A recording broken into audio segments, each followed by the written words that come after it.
a 3 départements avec 5 filières.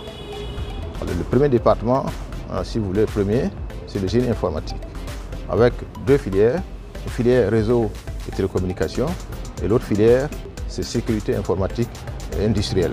Alors, comme je l'ai dit, ce sont des filières qui existent déjà, mais je ne vais pas décortiquer, rentrer dedans pour vous dire, vous projeter les curricula, mais il y a beaucoup d'innovations dedans. J'ai mis même des cours dedans, où je suis persuadé qu'on ne pourra pas trouver des gens au niveau national pour les enseigner.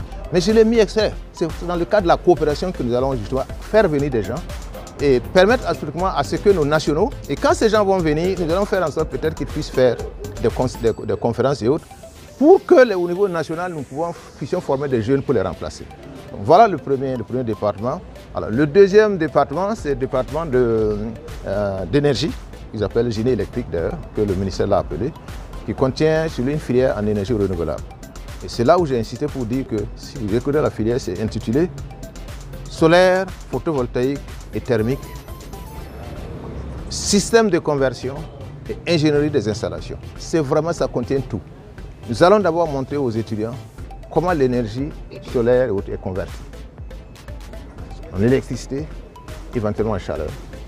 Ensuite, comment justement les équipements dont vont venir, comment on a conçu, si vous voulez, la cellule photovoltaïque jusqu'au panneau et comment les installer.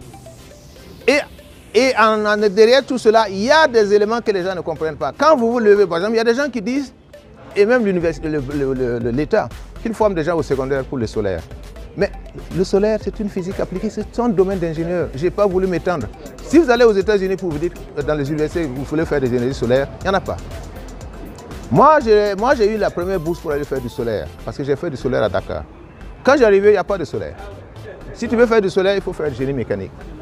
Donc, le solaire thermique, c'est une spécialisation des ingénieurs mécaniciens.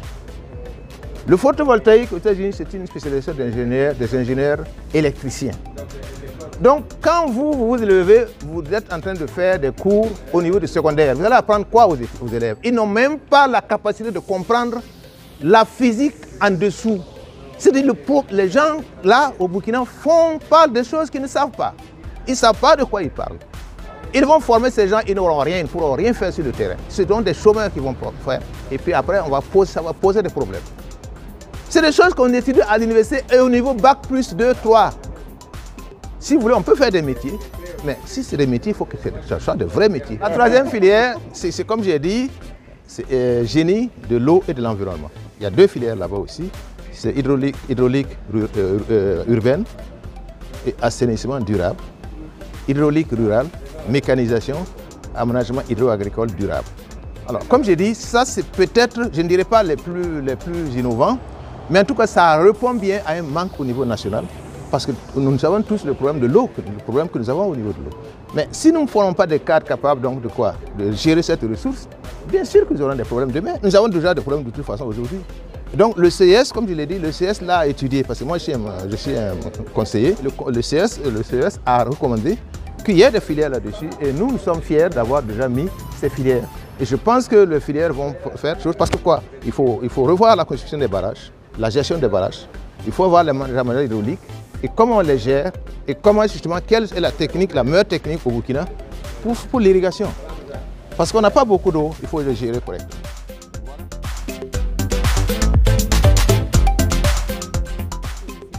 Alors les débouchés sont très nombreux. Vous prenez quoi par exemple? Vous prenez par exemple le photovoltaïque et autres, là, je vous ai dit, ils peuvent dimensionner. Ils peuvent mettre les trucs au toit. Ils peuvent faire des suivis contrôle. Hein? Ils peuvent créer leur propre entreprise. Ils peuvent aller sur ces choses. Si vous prenez l'hydraulique, c'est pareil. Bon, l'ONEA, c'est le premier élément. Ils peuvent dans les services, ils peuvent être dans les mairies à être des gestionnaires de choses. Ils peuvent créer la chose, ils peuvent se retrouver dans les bureaux d'études, à aider les bureaux d'études parce que nous allons leur donner des outils, je pense que les autres n'ont pas. Parce que moi, je suis un ingénieur et j'enseigne au niveau des ingénieurs. Je sais le manque qu'il y a. Le manque qu'il y a, c'est le manque de l'outil informatique, l'outil numérique. Alors, vous voyez, le ministère de l'économie numérique parle toujours de déficit en quoi numérique, mais il y a un aspect qu'ils oublient, l'aspect des modèles numériques.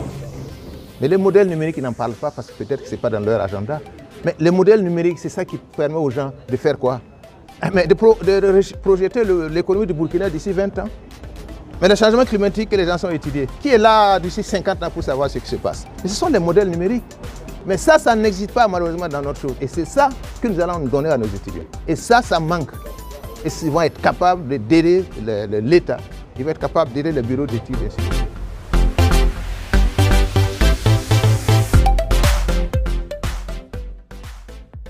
Ce sont les bacs scientifiques.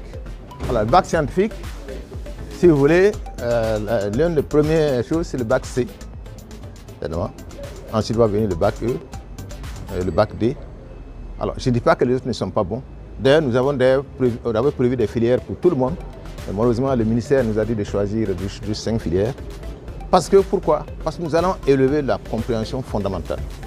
Si vous permettez à des gens qui vont s'inscrire, alors que vous savez que plus tard, ils vont avoir des difficultés, ça ne sert à rien. Il faut juste faire des filières à leur hauteur. Et il y a la chance que plus tard, nous allons faire des filières qui vont concerner les autres ordres de bac.